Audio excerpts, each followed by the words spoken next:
bersyukur. Amin.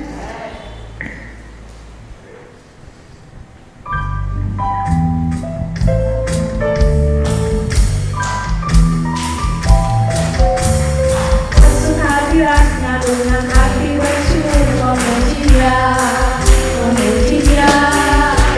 Masuk hadiratnya dengan hati bersyukur, memuji Dia, memuji Dia.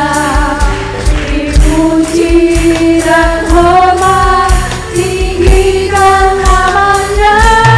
Oh Yesus, nama segala nama. Masuk hadiratnya, masuk hadiratnya dengan hati bersyukur, memuji Dia, memuji Dia. Masuk hadiratnya dengan hati bersyukur, memuji Dia, memuji Dia. Dipuji dan hormat, tinggikan namanya. Oh Yesus, nama segala nama. Masuk hadiratnya dengan hati bersyukur, memuji Dia, memuji Dia. Masuk hadiratnya dengan hati bersyukur, memuji Dia, memuji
hidupku menggenapi firman-Mu. Tanda mujizat sertai tiap langkahku. Kau bersamaku di dalamku, jadi bukti kebesaran-Mu.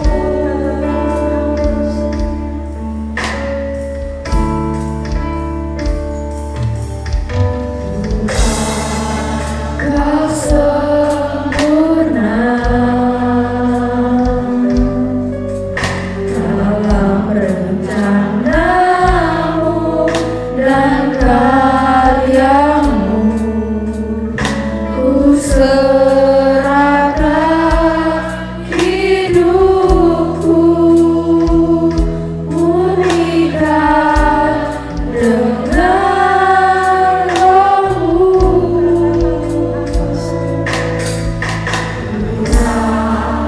Kau sempurna dalam rencana-Mu dan karya-Mu. Ku serahkan hidupku, murnikan dengan Roh-Mu. Hidupku menggenapi firman-Mu.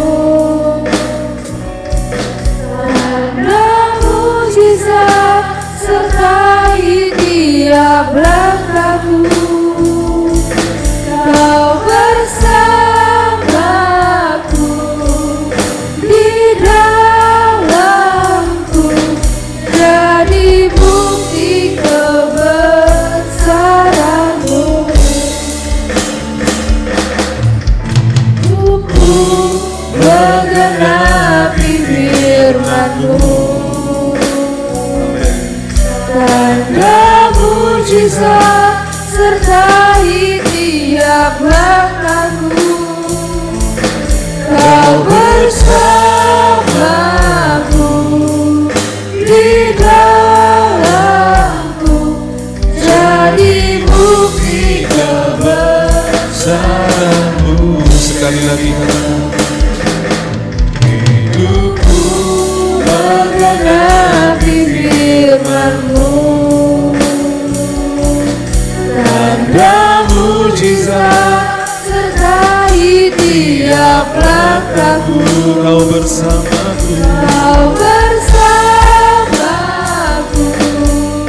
di dalamku, jadi bukti kebesaran-Mu.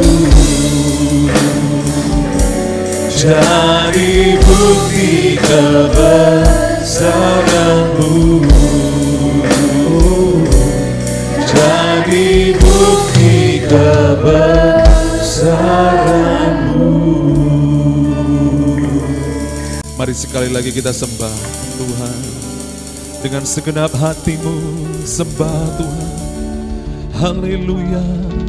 Kami sembah Engkau Tuhan, kami tinggikan nama-Mu Yesus. Mari Bapak Ibu Saudara, kau yang ada di ruangan ini, sembah Tuhan. Perdengarkan pujian penyembahan yang terbaik bagi Tuhan, yang kita naikkan dengan segenap hati kita, karena kita mengasihi Tuhan, karena kita mengagumi Tuhan Yesus. Haleluya. Kami sembah Engkau Tuhan, kami tinggikan nama-Mu. Kami nyatakan bahwa tiada Tuhan seperti Engkau. Kami sembah Engkau, kami agungkan nama-Mu Yesus. Haleluya, haleluya. Mari sembah Tuhan, Setiap pribadi sembah Tuhan. Tiada yang sepertimu Tuhan. Haleluya. Kita masih kita barala-baralamu. Kita masih kita barala-masanya. Terima kasih. Terima kasih Tuhan. Kami bersyukur kepadamu buat pagi hari ini. Kami merasakan bahwa kasih-Mu ada di tempat ini Tuhan. Kasih-Mu memenuhi hidup kami. Tak habis-habisnya rahmat-Mu. Setiap hari Kau mencurahkan berkat yang baru bagi kami. Betapa kami bersyukur untuk pagi hari ini Tuhan. Kami masih boleh berhimpun bersekutu bersama-sama. Kami sudah menyembah, memuji Engkau. Kami mau nyatakan bahwa hanya Engkau saja yang layak untuk kami sembah dan kami tinggikan. Tuhan berkati pemberitaan firman-Mu. Urapi hamba-Mu yang terbatas ini Tuhan. Mampukan hamba-Mu untuk bisa menyampaikan apa yang menjadi isi hati dan kehendak-Mu kepada jemaat yang Kau kasih di tempat ini. Dan hamba berdoa agar setiap kami yang mendengarkan firman-Mu, kami dapat mengerti dan kami dapat sungguh-sungguh melakukan firman-Mu dalam kehidupan kami. Bekerjalah Engkau Tuhan sampai akhir, Roh Kudus mengurapi. Terima kasih Bapa, segala pujian, hormat hanya bagi nama-Mu. Di dalam nama Tuhan Yesus kami berdoa. Amin. Silakan duduk Bapak Ibu Saudara yang dikasihi oleh Tuhan. Saya mengucapkan selamat pagi semua. Shalom. Bagaimana kabar Bapak Ibu Saudara pagi hari ini? Dahsyat luar biasa. Saya percaya Tuhan mengasihi kita semua. Pagi hari ini kita akan belajar sama-sama firman Tuhan. Ya, saya beri tema hidup berfokus kepada Kristus. Ya, terambil dari Filipi 3 ayat 12 sampai 16. Bapak Ibu, sebelum kita masuk dalam firman Tuhan, Gereja Bethel Indonesia, ya, sinode yang menaungi kita untuk tahun 2023 ini mengambil satu tema, yaitu hidup berfokus kepada Kristus. Ya, berfokus itu bisa berbicara bahwa kita memberikan perhatian penuh kepada Tuhan. Bisa berbicara kita mengutamakan Tuhan, memprioritaskan Tuhan di dalam kehidupan kita. Saya percaya kalau tema ini diambil, ya, sinode BPP berharap bahwa jemaat Gereja Bethel Indonesia di Indonesia bahkan di seluruh dunia, ya, mereka semakin mengutamakan Tuhan, semakin memberikan perhatian yang khusus kepada Tuhan, semakin memprioritaskan Tuhan lebih dari apapun juga. Ya, namanya prioritas itu harus diutamakan. Ya, kita harus mengutamakan yang memang harus diutamakan, yaitu Tuhan Yesus Kristus. Ya, kalau di jalanan yang diprioritaskan, ya, kalau orang biasa lewat ada pemadam kebakaran, itu yang diutamakan pemadam kebakaran, saudaraku. Ya, dalam hidup kita yang harus diutamakan siapa? Kristus. Ya, saya percaya firman Tuhan berkata kalau kita mengutamakan Tuhan, kalau hidup kita berfokus kepada Kristus, maka semuanya itu akan ditambahkan dalam kehidupan kita. Itu janji Tuhan. Di dalam Injil Matius 6 ayat 33. Ya, kita harus memprioritaskan, mengutamakan Tuhan lebih dari siapapun juga. Kalau kita mengutamakan Tuhan, maka bonus-bonusnya, ya, berkat itu menyertai kita. Bukan mengejar berkat, kalau berkat dikejar tambah lari, Bapak Ibu. Tapi kalau kita mengejar Tuhan, mengutamakan Tuhan, maka di situ Tuhan akan memberkati kita. Sebelum kita masuk dalam firman Tuhan, saya berikan satu cerita, ya, satu ilustrasi. Dalam sebuah kerajaan ada sebuah sayembara, Bapak Ibu. Ya, raja mengumumkan kepada rakyat yang ada di kerajaan itu bahwa siapa yang bisa menghias kereta kuda yang paling baik akan mendapatkan hadiah emas perak. Dan itu diumumkan kepada rakyat di kerajaan itu. Lalu mulailah rakyat menghias kereta-kereta kuda mereka. Ya. Keretanya dihias begitu rupa. Ada satu petani yang dia memiliki kereta. Ya. Dan dia ingin menang dalam sayembara itu. Lalu mulailah dia menghias kereta kudanya.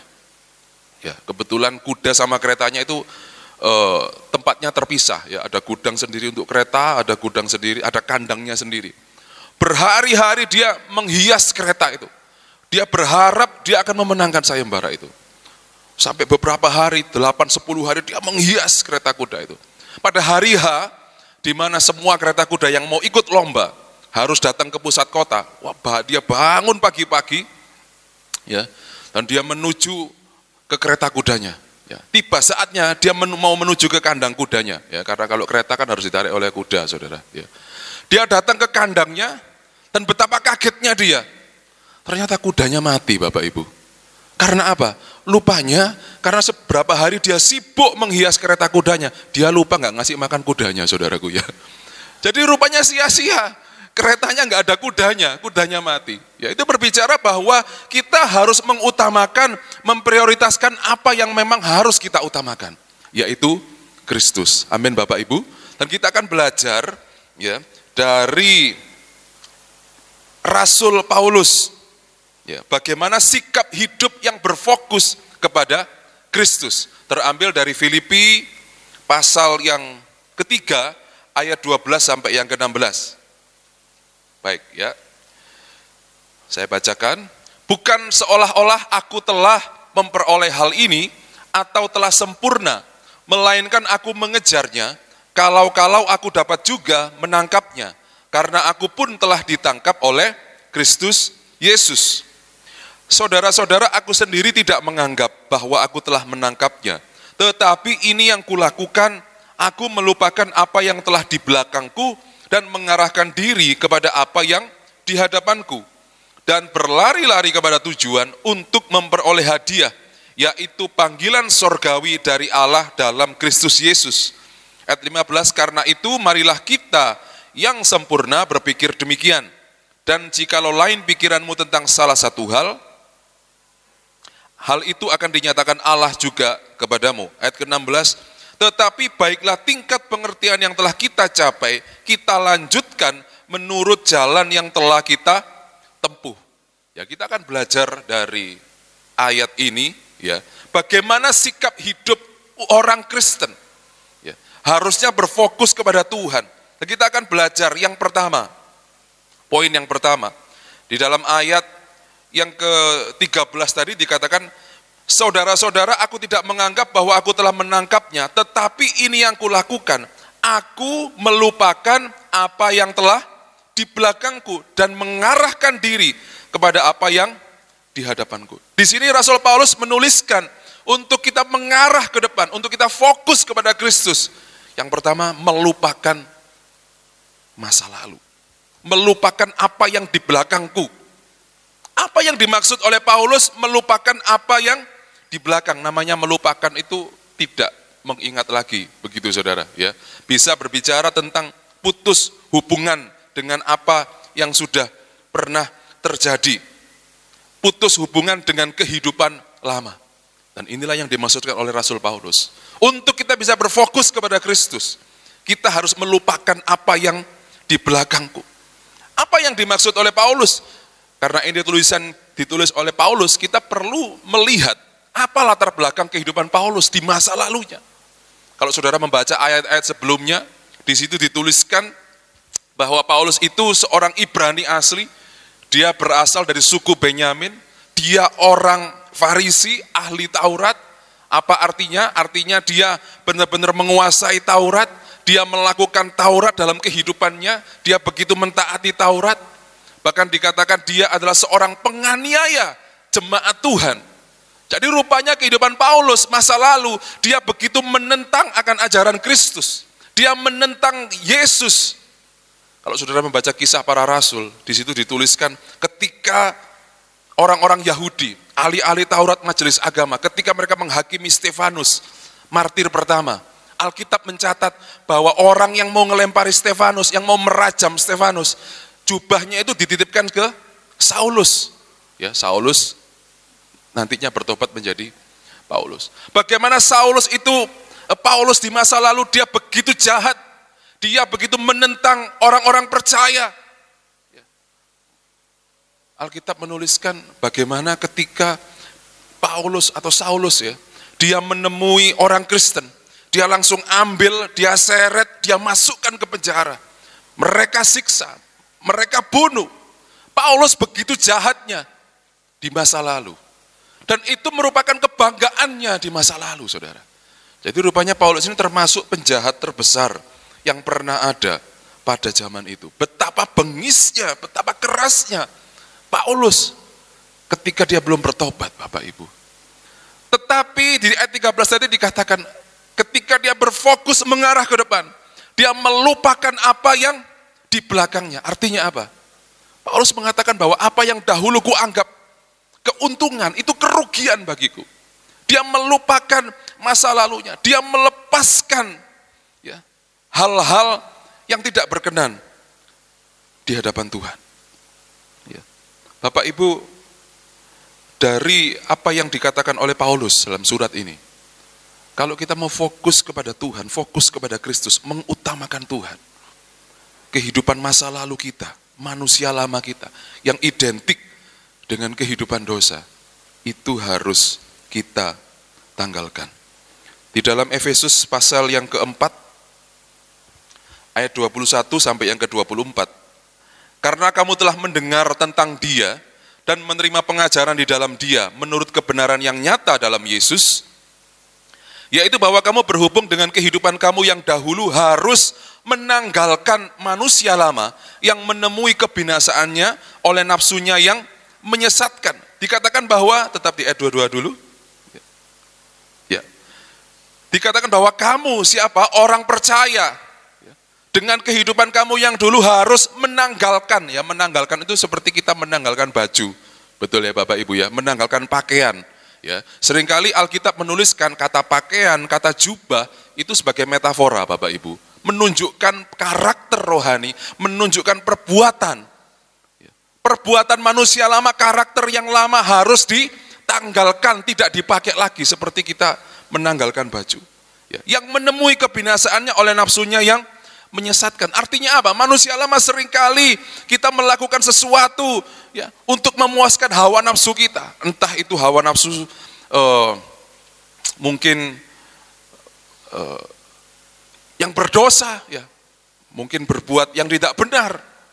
Dan itu harus ditanggalkan. Di ayat ke-23 dikatakan, supaya kamu dibaharui di dalam roh dan pikiranmu. Ada pembaharuan dari dalam, dari roh dan pikiran kita. Dan mengenakan manusia baru. Ya, mengenakan itu seperti kita memakai baju. Ya, baju yang baru. Baju yang lama ditaruh, mengenakan baju yang baru. Yang telah diciptakan menurut kehendak Allah di dalam kebenaran dan kekudusan yang sesungguhnya. Pertobatan yang sejati, melupakan masa lalu, itu berbicara tentang satu pertobatan yang sejati, bukan pertobatan yang abal-abal Bapak Ibu istilahnya sekarang. Pertobatan yang sejati, yang benar-benar dari dalam, ada perubahan cara hidup, ada perubahan karakter. Saya katakan memang ini perlu perjuangan. Ya. Kalau orang Jawa bilang, kalau watuk itu ono obate, gitu saudaraku ya. Tapi kalau watak itu angel obate. Tapi saya percaya di dalam Yesus itu bisa diubahkan. Amin Bapak Ibu. Contohnya Paulus, seorang yang begitu bengis, seorang yang begitu jahat. Tetapi Tuhan itu bisa ubahkan. Dari seorang yang begitu menentang kekristenan, dia menjadi rasul Tuhan yang dipakai dengan luar biasa. Kalau kita mau fokus kepada Kristus, mari kita tanggalkan kehidupan lama kita. Putus dengan manusia lama. Ya, dan mengenakan manusia baru. Jangan menjadi Kristen tomat Bapak Ibu ya. Ya, habis tobat terus kumat. Ya. Hari Minggu Alkitab. Senin sampai Selasa alkohol. Itu bahaya saudaraku ya. Hari Minggu gandeng istri. Hari lain gandeng selingkuhan. Nah itu bahaya Bapak Ibu. Hari Minggu puji Tuhan, shalom. Ya, Senin sampai Selasa maki-maki orang. Ya itu bukan pertobatan yang sejati. Pertobatan yang sejati tidak terlihat dari pelayanan. Ya, waduh pelayanannya hebat. Kalau khotbah hebat, kalau main pujian hebat, kalau main musik, waduh hebat. Gitar itu ya belum disentuh sudah bunyi mungkin gitu saudaraku ya. Apakah pertobatan terlihat dari pelayanan? Ya, tidak sepenuhnya. Tapi dari kehidupan kita sehari-hari. Apakah ada perubahan ya, dalam kehidupan kita, dalam cara kita bertindak, dalam cara kita berpikir.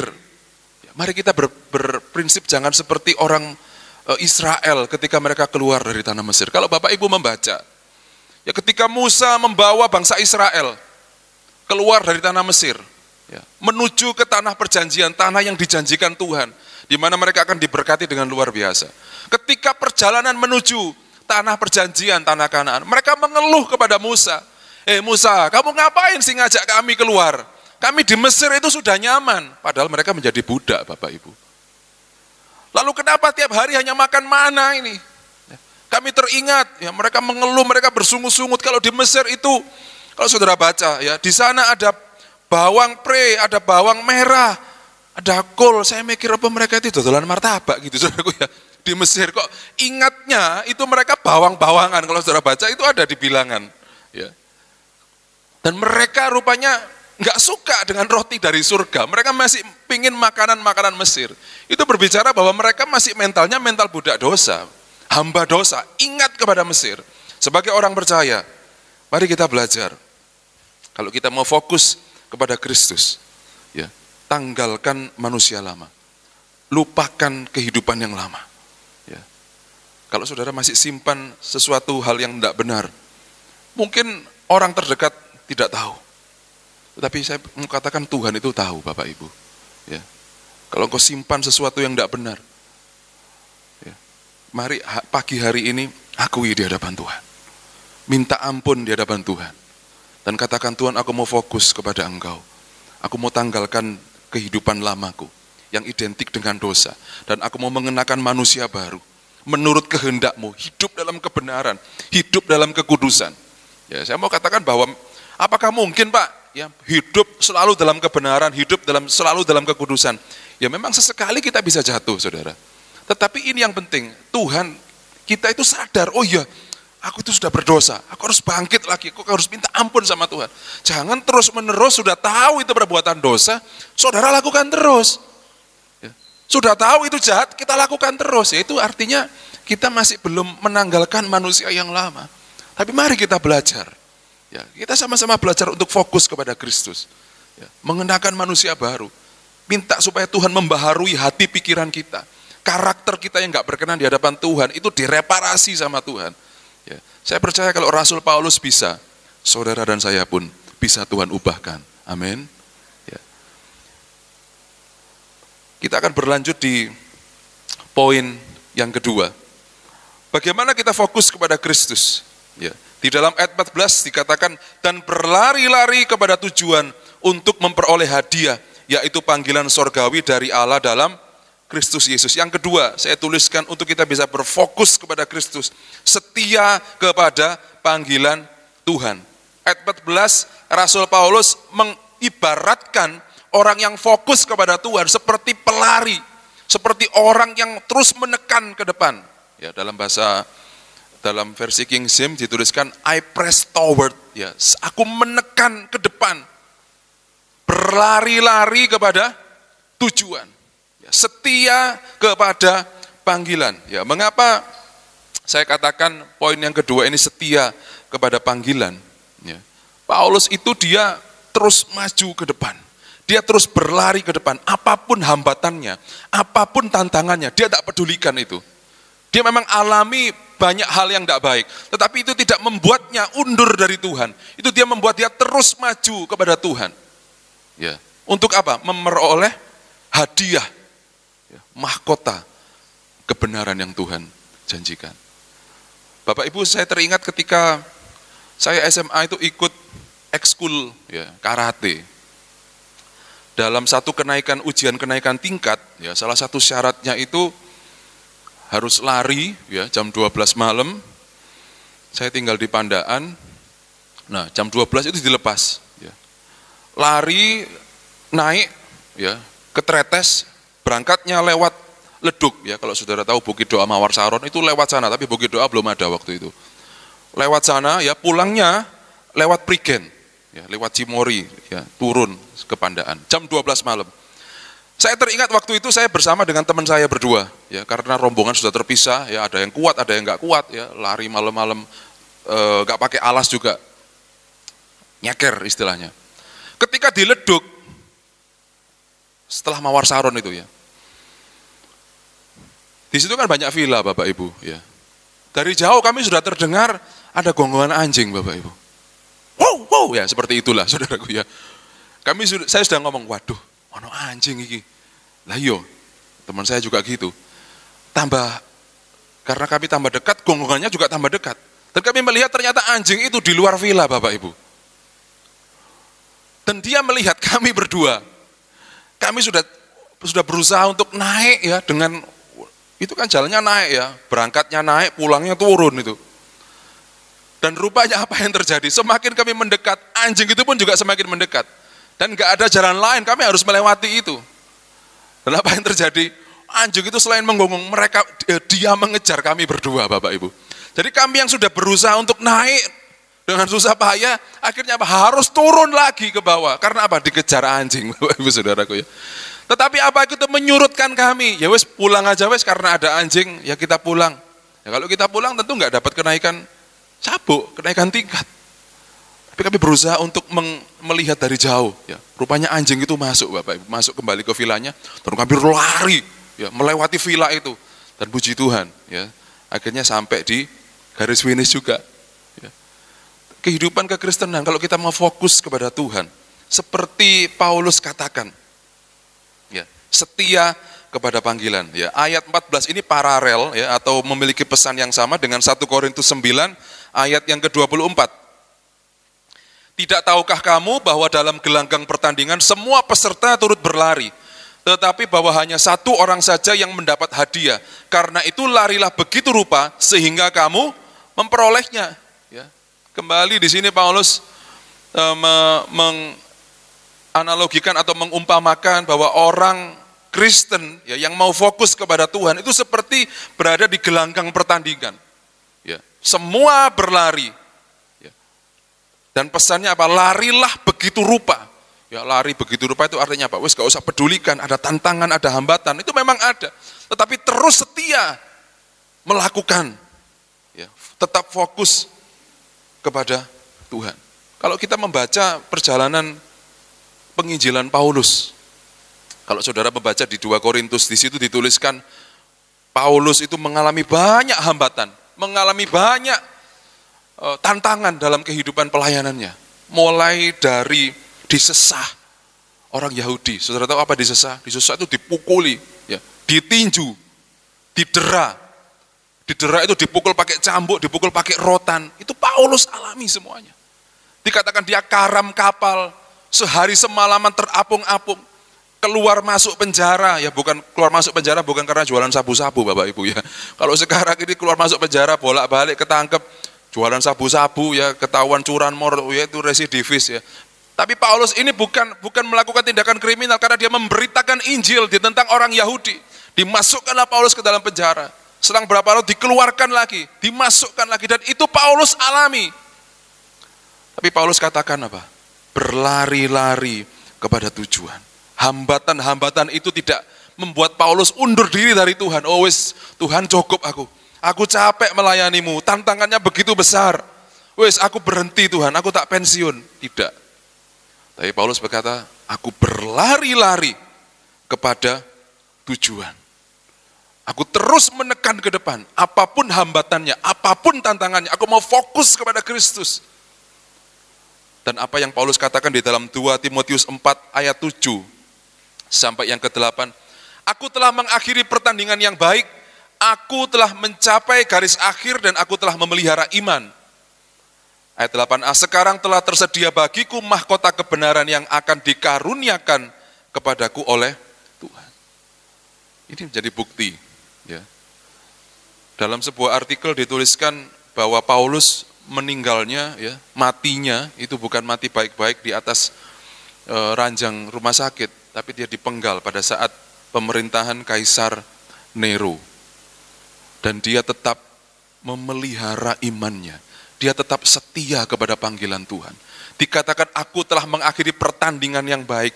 Paulus telah mencapai garis akhir dan dia setia kepada imannya. Dan dia katakan tersedia mahkota kebenaran yang Tuhan karuniakan.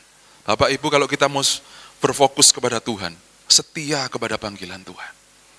Setia melayani Tuhan. Ya, jangan ada gesekan sedikit, Ya dalam gereja, gak pelayanan-pelayanan gitu saudara. Ya itu stadium 1. Ya. Gak gereja-gerejaan, ya itu stadium 2 saudaraku. Ya.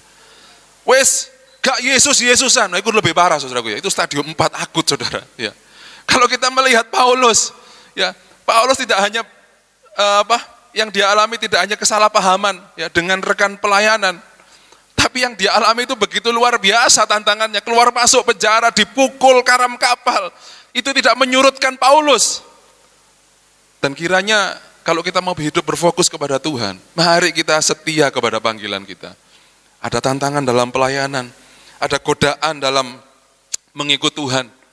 Ya, Alkitab tuliskan salah satu muridnya Paulus yang bernama Demas, ya, itu undur dari Tuhan karena dia tertarik dengan dunia. Ya, saya mengamati banyak sekali ya orang-orang, bukan hanya orang-orang jemaat biasa, tapi pelayan-pelayan Tuhan. Dulunya pelayanan, ya masih muda, ya tapi karena kecantol, pasangan hidup yang bukan dari Tuhan, dia bukan hanya menarik diri dari pelayanan, tapi pindah iman kepada yang lain. Saya mau katakan anak-anak muda, jangan hanya karena pasangan hidup engkau undur dari Yesus. Engkau akan rugi. Karena apa? Engkau mengorbankan yang kekal demi yang fana. Ya. Oh Pak, saya sudah cinta mati Pak. Dia itu baik Pak. Kalau anak-anak muda Kristen, aduh enggak baik. Tapi ini sekalipun bukan Kristen tapi baik. Saya akan berusaha untuk menginjili dia. Hati-hati saudara. Ya. Jangan-jangan saudara yang dibawa ke sana. Ya. Anak-anak muda, ya, taruh satu standar. Bahwa pasangan hidupku nanti seorang anak Tuhan, hamba Tuhan yang takut akan Tuhan. Ya. Jangan mudah kecantol, jangan mudah jatuh cinta gitu Bapak Ibu ya. Karena penampilan itu bisa menipu. Ya. Saudara harus bawa dalam doa, minta Tuhan. Jangan mengorbankan Yesus untuk pasangan hidup. Saudara harus setia kepada panggilan. Yang melayani Tuhan, ada gesekan, ada kesalahpahaman. Jangan undur dari pelayanan, tapi tetap setia kepada panggilan. Bereskan. Ya, minta Tuhan menolong. Kalau ada kesalahpahaman, kalau ada pertikaian, selesaikan baik-baik. Jangan undur dari pelayanan. Tapi mari kita setia kepada panggilan kita. Amin Bapak Ibu. Apapun tantangan, apapun hambatan, ya, tetap fokus kepada Kristus. Setia kepada panggilan kita. Yang ketiga, yang terakhir, di dalam ayat yang ke-16,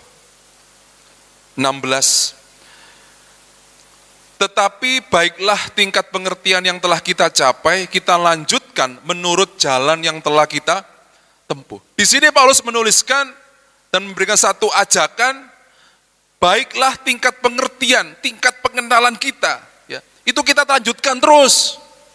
Paulus tidak hanya berhenti bahwa, oh ya wes cukup, kenal Yesus sampai segini cukup. Tidak, tetapi terus mengerti akan kehendak Tuhan, terus mengenal akan kehendak Tuhan. Karena itu yang ketiga, orang yang mau fokus kepada Kristus, dia hidupnya akan semakin dan terus mengenal akan kehendak Tuhan. Ya.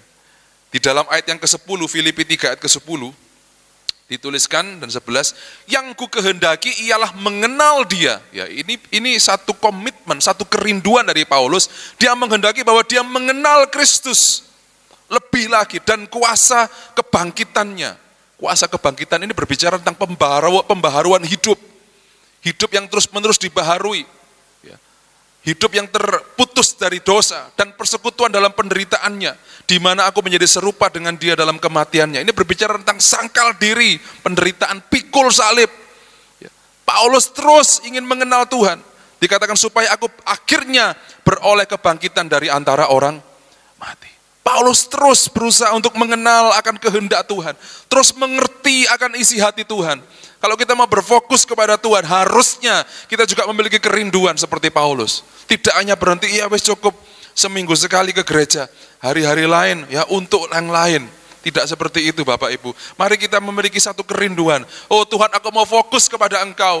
Aku mau rindu lagi mengenal akan pribadimu. Aku mau mengerti akan firman-Mu. Mari lebih lagi, pacu diri kita. Ya, karena kalau nuruti males, itu pasti males Bapak Ibu.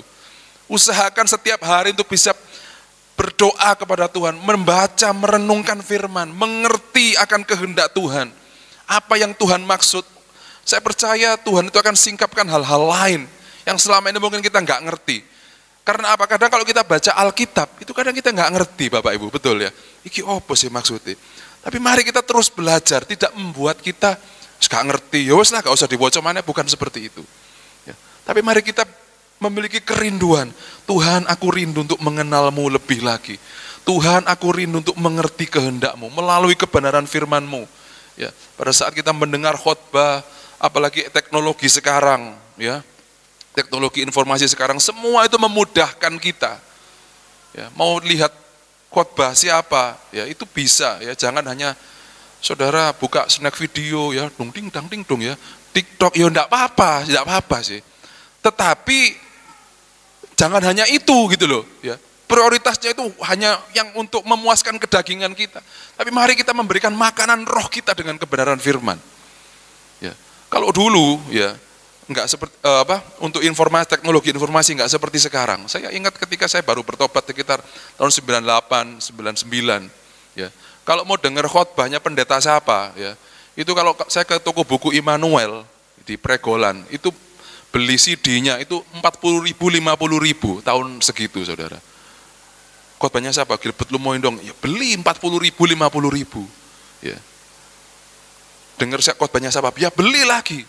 Karena apa? Teknologi informasi enggak seperti sekarang. Kalau sekarang, saudara cuma beli kuota 10.000 bisa dengar khotbahnya siapapun. Karena itu mari dengan teknologi yang memudahkan kita pakai untuk membangun diri kita. Melalui kebenaran firman yang kita dengar dari khotbah-khotbah hamba-hamba Tuhan. Ya, ya tentu kita perlu pilih-pilih ya Bapak Ibu, karena ada pengajaran-pengajaran juga yang nggak sesuai dengan firman Tuhan. Ya, contoh saksi Yehova, ya itu kan nggak berkenan, nggak sesuai. Ya, gereja Mormon, nah itu jangan sampai dengar-dengar yang seperti itu Bapak Ibu. Tapi kalau mau aman, ya dengar hamba-hamba Tuhan dari GBI, Pak Rubin Adi Abraham, Juan Mogi, ya, ataupun Pak Arifin dan yang lain, kita bangun diri kita untuk mengerti apa yang menjadi kehendak Tuhan, apa yang menjadi keinginan Tuhan.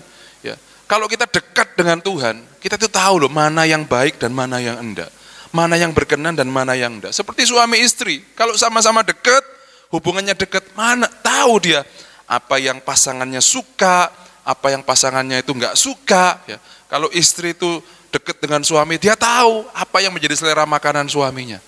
Sudah tahu suaminya enggak suka pedes, bendino masak pedes-pedes terus saudaraku ya. Akhirnya apa? Potongnya loro terus bojone saudaraku ya.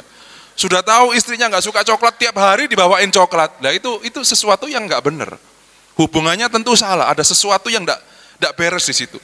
Nah kalau kita dekat dengan Tuhan, kita mengerti firman Tuhan, kita tahu, oh ternyata bujui itu nggak boleh, harus jujur. Nggak ada bohong untuk kebaikan, tetap harus jujur. Oh kalau kerja itu nggak boleh malas, firman Tuhan katakan engkau harus rajin. Oh kalau maki-maki orang itu nggak boleh, harus menguasai diri. Lagi semakin kita mendengar firman, menerima firman, kita semakin tahu apa yang menjadi isi hati Tuhan, kehendak Tuhan. Mari kita belajar. Kalau kita mau fokus kepada Kristus, mari miliki kerinduan untuk semakin mengenal Tuhan di dalam kehidupan kita. Amin Bapak Ibu Saudara. Ya, kita mau belajar. Amin. Slide selanjutnya. Ya. Ini saya ringkas ya dalam 3 poin. Hidup berfokus Kristus, melupakan apa yang di belakang kita. Menanggalkan manusia lama yang identik dengan dosa dan mengenakan manusia baru, ciptaan baru di dalam Kristus.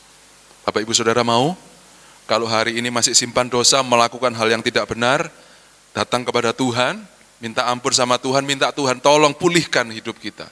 Supaya kita dimampukan untuk hidup mengenakan manusia baru. Dan yang kedua, setia kepada panggilan kita. Apapun yang terjadi dalam kehidupan kekristenan kita, pelayanan kita, tantangan, hambatan, jangan membuat kita undur diri. Tapi mari kita tetap berfokus kepada Kristus. Dan yang ketiga, semakin mengenal dan mengerti kehendak Tuhan di dalam kehidupan kita. Amin Bapak Ibu Saudara. Mari kita belajar ya untuk hidup berfokus kepada Kristus. Sekalipun saya sudah berhenti berkhotbah, tapi kiranya Roh Kudus terus berbicara dalam setiap hati kita. Saya mengundang pemain musik untuk maju ke depan. kita naikkan pujian yang terutama dalam hidup ini.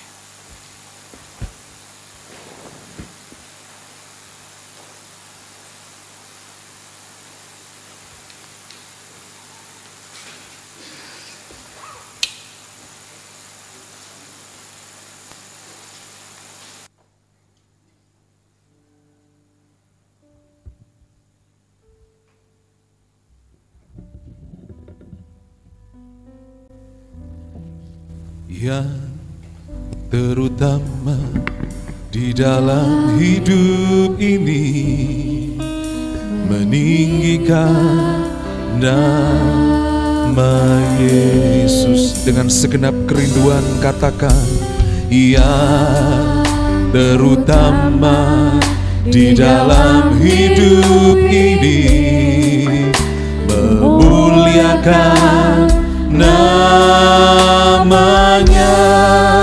Mari lagi katakan, yang terutama. Yang terutama. Saya undang kita bangkit berdiri Bapak Ibu Saudara. Meninggikan nama Yesus. Yang terutama. Yang terutama di dalam hidup ini, memuliakan namanya. Haleluya, haleluya, haleluya. Saya mau cinta Yesus. Haleluya, haleluya, saya mau cinta Yesus. Haleluya, haleluya, haleluya, saya mau cinta Yesus. Haleluya, haleluya, saya mau cinta Yesus. Mari sekali lagi kita naikkan pujian ini. Dengan segenap hatimu katakan, yang terutama di dalam hidup ini, meninggikan nama Yesus. Yang terutama, yang terutama di dalam hidup ini, memuliakan namanya, memuliakan namanya. Haleluya, haleluya, haleluya, saya mau cinta Yesus. Cinta Yesus. Haleluya, haleluya, saya mau cinta Yesus. Bapak Ibu Saudara, firman Tuhan berbicara kepada saya dan saudara, siapakah yang kita utamakan dalam kehidupan kita? Apakah kehendak kita sendiri, atau dunia, atau kedagingan kita? Saudara bisa menjawabnya dengan saudara menyelidiki kehidupan saudara masing-masing. Tidak usah menyoroti kehidupan orang lain, tidak usah menjadi hakim kehidupan orang lain, tapi lihat diri kita sendiri Bapak Ibu. Kalau kita mau setia, kalau kita mau fokus kepada Kristus, kita harus menanggalkan manusia lama kita. Karakter-karakter yang tidak benar, itu harus kita tanggalkan. Tapi mari kita belajar untuk mengenakan manusia baru, kehidupan yang berkenan di hadapan Tuhan. Minta Tuhan memperbaharui hidup kita, karakter kita, pertobatan kita, roh dan pikiran kita dibaharui oleh kebenaran firman. Oh, mungkin saudara merasa, Pak sulit, saya sering jatuh bangun dalam dosa. Datang kepada Tuhan secara pribadi. Kalau Tuhan sanggup ubahkan Saulus menjadi Paulus, Tuhan juga sanggup mengubahkan dirimu. Dan mari kita setia kepada panggilan kita. Jangan undur dari pelayanan, jangan undur dari Yesus. Apapun tantangan yang ada di depan kita, ataupun hari-hari ini kita hadapi. Mari kita melihat Paulus, begitu berat tantangan yang dihadapinya. Tapi Paulus mencapai garis akhir. Dan dia beroleh mahkota kebenaran. Mari kita setia kepada panggilan. Terus berlari-lari ke depan. Terus menekan ke depan. Apapun yang terjadi, kita mau setia kepada Tuhan. Dan yang terakhir, mari kita belajar untuk mengenal Tuhan lebih lagi. Mari kita bangun kerohanian kita, pengenalan kita kepada Tuhan. Lebih lagi mengerti kehendak Tuhan dalam kehidupan kita. Oh haleluya. Roh Kudus, Engkau melihat hati kami satu persatu saat ini. Kau jamah hati kami Tuhan. Kau ubahkan kami Tuhan. Kau perbaharui kami ya Tuhan. Kami mengakui jikalau ada dosa yang kami masih lakukan, Tuhan ampuni kami. Roh Kudus ubahkan kami. Roh Kudus lepaskan kami dari segala yang jahat. Bila kami berfokus kepada Engkau ya Tuhan dalam kehidupan kami. Mengutamakan Engkau lebih dari yang lainnya Tuhan. Terima kasih Bapa. Haleluya.